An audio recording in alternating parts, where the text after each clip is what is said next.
Shalom,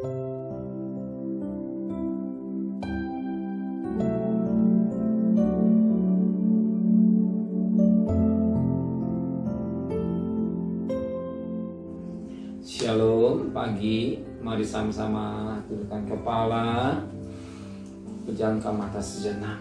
Bapa yang bersama dengan kerajaan surga, pagi ini kami mengadakan mesbah keluarga, mesbah pribadi. Kami boleh naikkan pujian penyembahan pada Bapa di surga, dan kami rindu juga untuk dengarkan renungan firman. Roh Kudus mengurapi hamba-Mu, mengurapi kami, sucikan hati dan pikiran kami, sehingga mutiara firman menjadi berkat buat kami, dan kami juga boleh naikkan doa sapa kepada Bapa di surga. Haleluya, amin. Shalom, pagi, mari sama-sama kita membaca firman Tuhan. Lukas pasal yang ke-7. Lukas pasal yang ke-7 ayat 18 sampai ayat yang ke-34. Lukas pasal 7 ayat 18 sampai ayat 35. Lukas pasal 7 ayat 18 sampai ayat 35. Yesus dan Yohanes Pembaptis.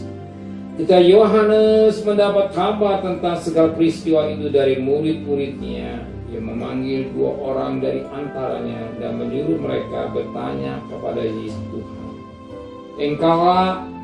Engkaulah yang akan datang itu, atau haruskah kami menantikan seorang lain? Ketika kedua orang itu sampai kepada Yesus, mereka berkata, Yohanes Pembaptis menyuruh kami bertanya kepadamu, Engkaukah yang akan datang itu, atau haruskah kami menantikan seorang lain?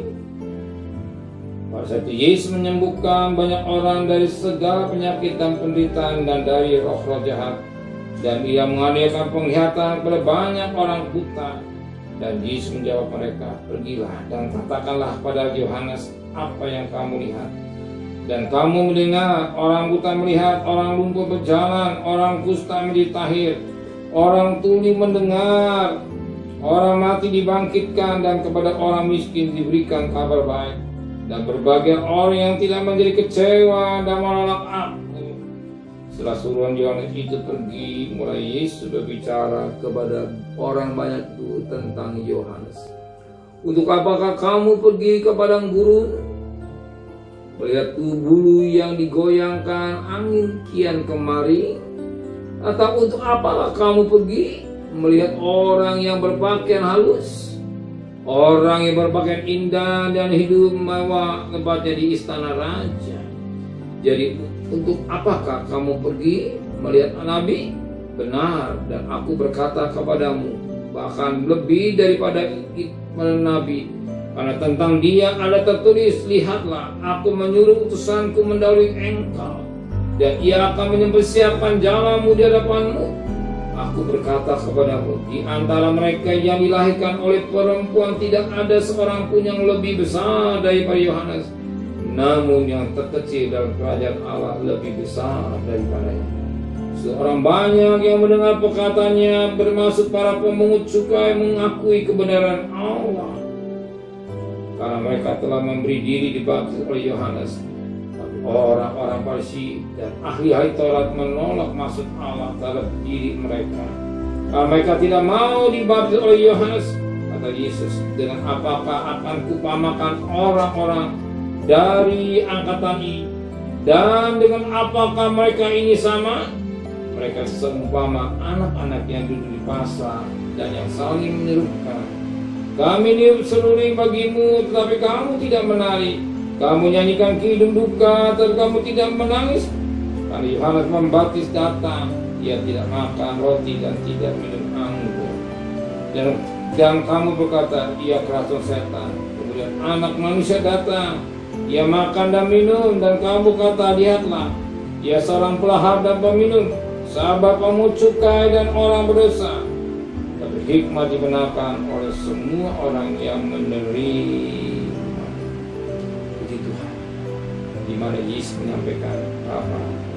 waktu pribadi Yohanes Pembaptis.